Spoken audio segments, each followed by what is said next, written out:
I hate to break it to you, but you're probably going to fail.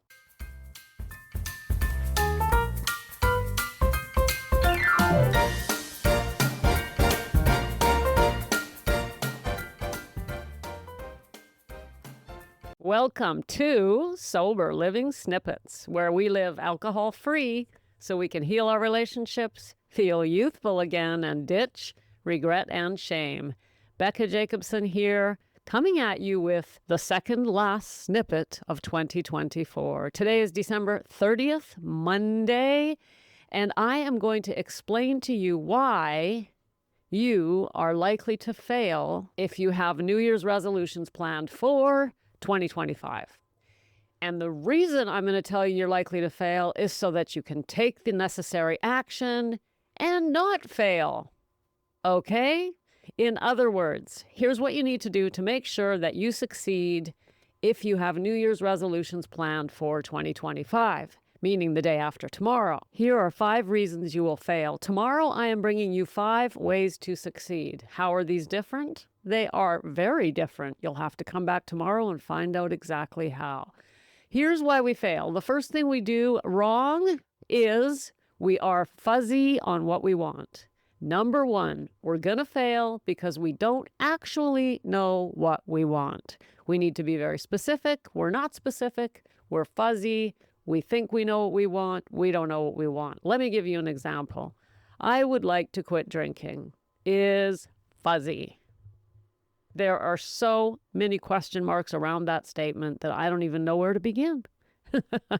So if your plan for January 2025 is I want to quit drinking, you're probably going to fail if that's as far as you've gotten with it. Come back tomorrow and I'll tell you how to fix that. The second reason you're likely to fail is you haven't seen it happening. You have not seen it happening. What do I mean by this? Let me give you a quote. Here's a quote. Actually, it's not a quote. It's paraphrase. Sorry, I don't have the quote in front of me, so I'm going to give you a paraphrase, meaning in my words, somebody else's idea in my words. And that is that we can only become what we actually think we are. So if you do not see yourself as the person who can have the things you think you want in January, you're going to fail. Now, let's just go with the example we're using. You want to go alcohol-free. You haven't answered all the question marks around that, and you actually don't see yourself as a person who doesn't drink. You're going to fail. We have to be able to see ourselves as the person we want to be. If you want to know how, come back tomorrow. Number 3, the third reason you're going to fail. Am I being mean today? I am. I am being mean. But look, let's be real here. How many New Year's resolutions actually make it? I mean, look it up. It's ridiculous to the point where why bother? I'm telling you this. It is worth it to bother. I am not saying don't do New Year's resolutions. I'm not. I think they're great. I love beginnings. I love mornings. I love Mondays. I love January 1st. I love the beginning of the month. I just love beginnings. Beginnings are amazing. We can always, fresh starts. I love fresh starts. That's why I love mornings. But the big fresh starts, like January 1, is worth taking advantage of. So I'm just trying to give you a heads up on why you're likely to fail. And as I said, come on back tomorrow and I'll tell you the 5 ways to fix these. So number 3, the third reason that you are going to fail. Okay, likely to fail or going to fail? Well, probably are going to fail. Likely to fail is because you haven't looked far enough ahead. Have you looked past the first week of January? Have you looked into February? Have you looked into March? Are you planning far enough ahead? I doubt it. That's why you're going to fail. The 4th reason you're going to fail is because...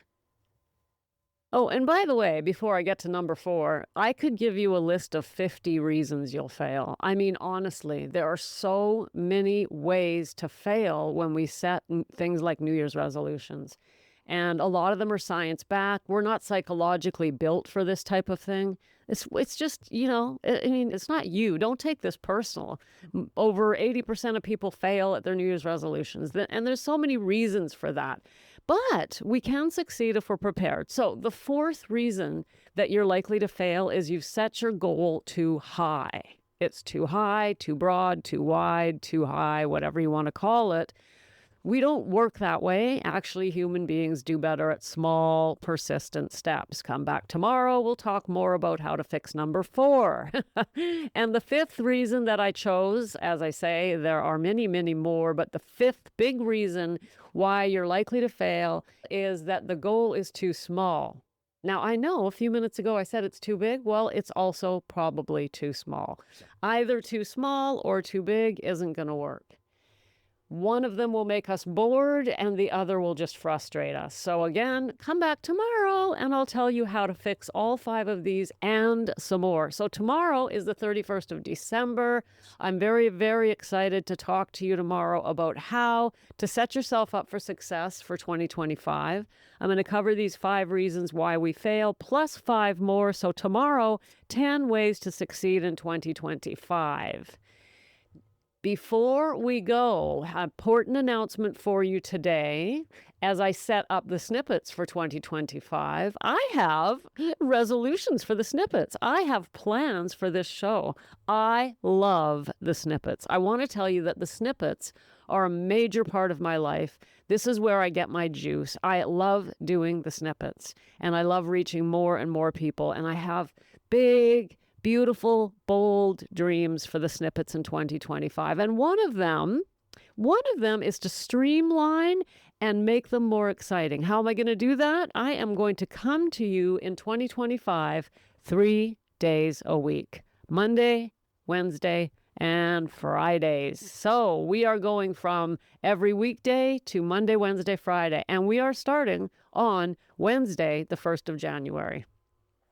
So please adjust your expectations now. If you're a morning person who gets your snippet every weekday, please get prepared, mentally prepared, to receive your snippets Monday, Wednesday, Friday. I believe there are several good reasons for this. I've thought about it long and hard and consulted more than a few people on the subject, and I really think it's going to be better for you and I to get together 3 times a week instead of 5. It'll keep my juices flowing and your anticipation higher. So that's the first change I want you to know about. The second thing that I really want you to know about the snippets for January is this. I am not doing, in case it came across that way, I realized that last week I may have come across sounding as though I'm doing the 31-day sobriety challenge here on the snippets. I am not. I do believe I said that, but I just wanted to make sure. I am doing a juicy January 31-day sobriety challenge. I most definitely am, but I'm not doing it here on the snippets. So if you are expecting to get your 31 days of support here, please adjust your expectations. I am not doing them here. I am doing the snippets, as I just mentioned, on Monday, Wednesdays, and Fridays. And the 31-day challenge is very easy to join. All you do is go to the show notes, click the little button there, and get your little butt into the free Facebook group, which is private and sealed. Nobody outside of that group can tell that you're in there. Your Facebook friends cannot see your name in there. It's impossible for anyone to know that you are in there. So I want you to know that it's safe. And that is where I'm doing the 31-day Juicy January Sobriety Challenge. And in there, you are going to see me every day. For 31 days, I am going to be supporting the women that have joined. I'm going to be giving you tiny daily dues. I'm going to ask you to participate. The 31-day sobriety challenge is not a spectator sport. Getting sober, my dears, is not a spectator sport. Nobody can do it for you. Nobody can do it for me. Nobody can do it for anyone. That means you can't expect to sit back and watch me perform for 31 days while you sit back with your arms and legs crossed, hoping to get sober. That's not how this works. Okay. So I'm making this very clear. When you join the Facebook group, I'm going to ask you a couple of questions. And one of them is, are you willing to participate? You have to show up. What does show up mean? Don't freak out.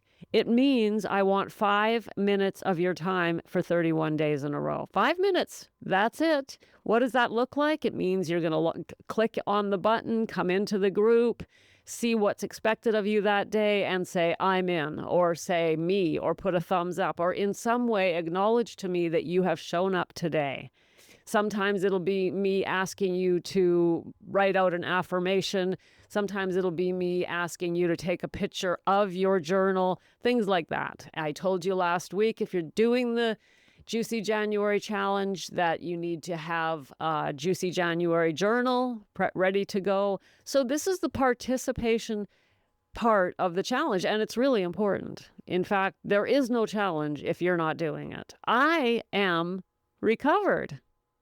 I don't need this, but I am happy, thrilled, and honored to bring you along, help you out, show you everything I can possibly show you, and support you to get you started on the right foot for 2025, alcohol-free 2025, but you have got to be participating. So go to the show notes, get into the group so you're ready, because we're starting the day after tomorrow, but please don't expect your 31-day support to come through the snippets. They are not coming through the snippets. I will be here every Monday, Wednesday, and Friday in 2025.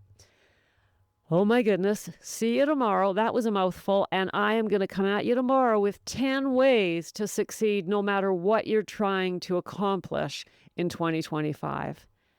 Woo! And then, to be honest, I'm going to be kind of happy when this holiday season's over and we can just get back to normal. Oh boy, oh boy, oh boy. Thanks for listening. See you tomorrow. Thanks for popping in. Be sure to come back tomorrow so we can keep your head on straight. Sending you buckets of love.